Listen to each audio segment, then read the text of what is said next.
Hey guys, Ramblin Bob here with another helpful hint.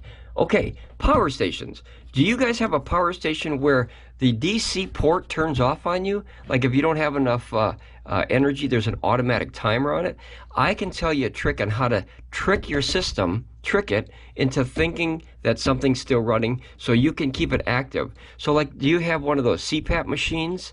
Or even one of those portable refrigerators, you know, you put it in the cigarette lighter or one of the barrel ports or XT60 port, and then after the refrigerator goes, like, you know, it's cool, and then it goes like a standby, the power station goes, okay, well, you don't need me anymore, so I'll turn off.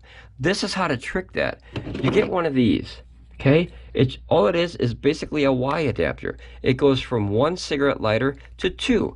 Simple, right? I think these are like, I don't know, $5 or something. They have to be cheap. I've had this one for decades. But this is a trick I found out with this particular model. And this happens a lot because a lot of these companies are making these darn things turn off automatically. Now that's a good idea and a bad idea. It's good because it'll save your power. It's bad because the whole refrigerator idea, right? It turns it off and then you lose and spoil your food. So if you were camping or something and, you know, one of these bad boys turned off, all your meat would spoil, your soda pops would be warm, your beer would be warm. Hello, you can't have warm beer. Okay, so here's how it works. You plug it in there, okay? Now I don't have any of these handy. I don't use them much anymore, but I still had this laying around. So what I'm gonna do to show you how this works and to prove it works is to use one of these. This is the same concept, except you plug it in the cigarette lighter and it gives you dual ports. Watch what happens when I plug this in and I turn it on. This is like, okay, say you're using this and your refrigerator is plugged into here, and you know your beer is staying cold, your soda pop's staying cold. Watch what happens to the power station. Watch this light right here. If you don't have a draw, see that? So the system has such a fast, like, what was that, 5-10 seconds? If it doesn't detect any power draw, it turns off. You just spoiled your beer, your soda pops, your food, especially your meat. Like if you were gonna have dinner and you had steaks in there, man, you could ruin some good T-bones or porterhouse steaks in your little refrigerator that you have hooked up here because it didn't stay active. So here's how we're gonna trick it. You get something like this. Just a little light bulb. It can be anything. It doesn't have to be a light bulb. You can use even one of these, a little fan. So what we're going to do is we're going to try. This pulls about 2 watts. Let's see if it's enough to keep that port active. Every power station is different. They have a regulated amount pre-programmed in there to turn off if it doesn't have enough power. So we're going to activate the system again. You can barely see that, but I know you can see this. Okay, so we're going to plug this in here. Now, notice the fan is turning, right? So you definitely have 2 watts being pulled from this. Actually, it's 3 watts. Oh, I labeled that wrong. I have to label it again. Ooh, that's cold. Okay, so 3 watts. So what we're pulling is 3 watts, and as this one will cycle, you'll see that it'll pretty much be the same as what this says, but give it a second. This has to cycle. So 13.2, even though it's a regulated port, this will shut off if there's no draw. I understand why these companies did this, but boy, it's so pain in the butt. There, 1/2 amp. So 1/2 amp at 12 volts would give you approximately 6 watts at 12 volts. So 3 watts off a system, 6 watts off a 12 volt. Okay, so notice what happened? It's still on. So it didn't turn off. So now, with a simple thing like a little fan, I know it's a pain in the butt to do, but you want to save those steaks, don't you? With a simple little thing like this, a little fan, or even a light bulb like this, this pulls only 1 watt at the lowest setting. So now that we know that this power station will stay active because it thinks that we're pulling something, which we actually are, but it's one way to save your steaks and your beer and all your good stuff. So now we're going to try another thing, okay? So this actually pulls 2 watts at probably 120 volts. Let's see. Let's try this guy here. So we're gonna let it turn off just so you can see it again, and then we're gonna have this light bulb up here. I'm gonna set that up here. Hopefully this won't be okay. See how it died? So there goes your steaks, right in the garbage. You just wasted all that money for those ooey gooey good steaks, man. I'm a big steak fan. Are you guys? T-bones, porterhouse, Even that one I can't pronounce. My wife introduced me to filet mignon. I think I said it right, actually. That's a tough one for me to pronounce. Everybody's got their tough words. I got a lisp, so that's a tough one. Filet mignon. Okay, so notice it's off.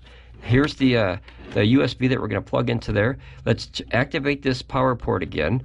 Let's plug this little light bulb in there, and then let's turn it on. Simple, right? Okay, so that's using about 6 watts. Okay, too much. So let's put it down to 1. Well, it's too low. You got to get the system to activate on this one at least 1 watt. So let's see if we can get it up here. Okay, there. So the system is using 1 watt. It doesn't sound like much. On this system, this will go 550 hours on this light. That's a heck of a thing for, like, say, an outdoor garage or something like that, or a shed or something where you always want to have a system like that. Make sure you don't keep it in the cold, otherwise it don't work so good. But great little tool. Now notice you're pulling 0.25. It'll bounce a little bit. LED is funny like that. So let's wait till this goes around. I wish you could see that. That's the important thing. You can see that the system, hopefully you can see that. It says 48%, 0 watts in, and 1 watt out. I know that's hard to see. Let me see if I can get this closer. Can you guys see that? You can see that? Okay.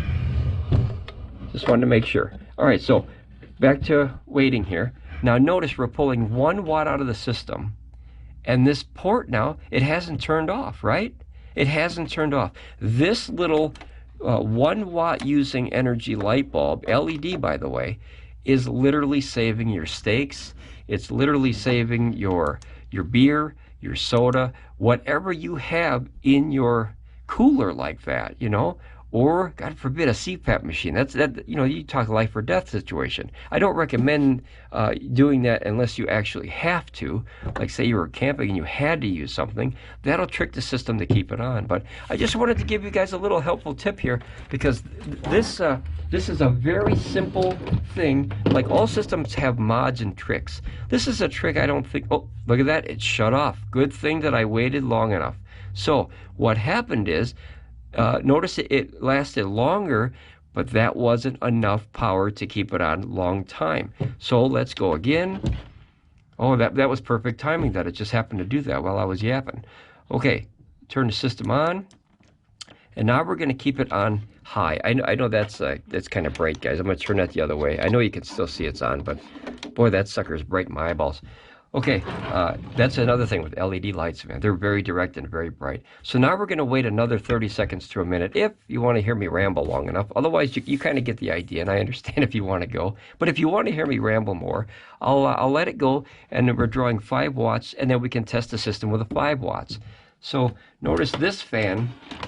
This fan was using, remember it was using 3 watts. So 3 watts was enough to keep that system active, okay?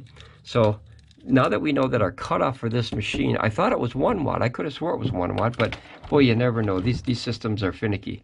And you want to make sure that your steaks and your little refrigerators, like I have one of those little, actually I have 2 or 3 of those little tiny portable refrigerators where you could put my soda pops or like string cheese. I love string cheese. My wife loves string cheese. So we put it in a little refrigerator thing, and it keeps it cool during the summer. And then, you can enjoy yourself out there.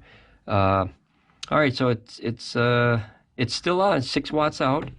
We'll see if it's still active. I'll just keep thinking of something to say here as I ramble away while this test is going on, because I don't want to cut it and go right back to it, because I believe in real-time tests. I want to see it for myself. If I'm going to spend my money or try an idea, I want to see it in real time. I don't want to see all these fancy cuts everybody's doing. I'm not a fan of that myself. Okay, so here we're still regulated output, 1.3 amps, almost 1.4 amps. Oh, it jumped up. 1.25. Yeah, this little guy is jumpy, I noticed. But 75 degrees. It is warm in here. This is the workshop. This is where you get stuff done. Look at that, 77. Now the neat thing is that's actually not the air temperature. That's the temperature of this port. So that's really cool that it tells you the temperature. And that way, if this port was overheating one day, this would warn you ahead of time. That's a cool tool. I'll do a review on that later. But, all right, so notice that it's been on for, I don't know. I don't have a watch. There's no watch on there. So probably a couple minutes. But notice it didn't shut off.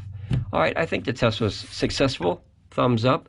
I really hope this helps you. I really hope this doesn't burn up $100 or $200 worth of your good steaks and beer in one of those little Bouge-RVs or there's tons of the little coolers, you know. All right, use this if you want. Try it out. Just find something. It doesn't have to be a light bulb. It can be a fan. It can be, oh my God, it can be anything. But this is what you got to buy, one of these. You can use that too, but I highly recommend one of these. Cigarette to dual cigarette. All right, guys, another helpful tip from Ramblin' Bob. I'll see you next time.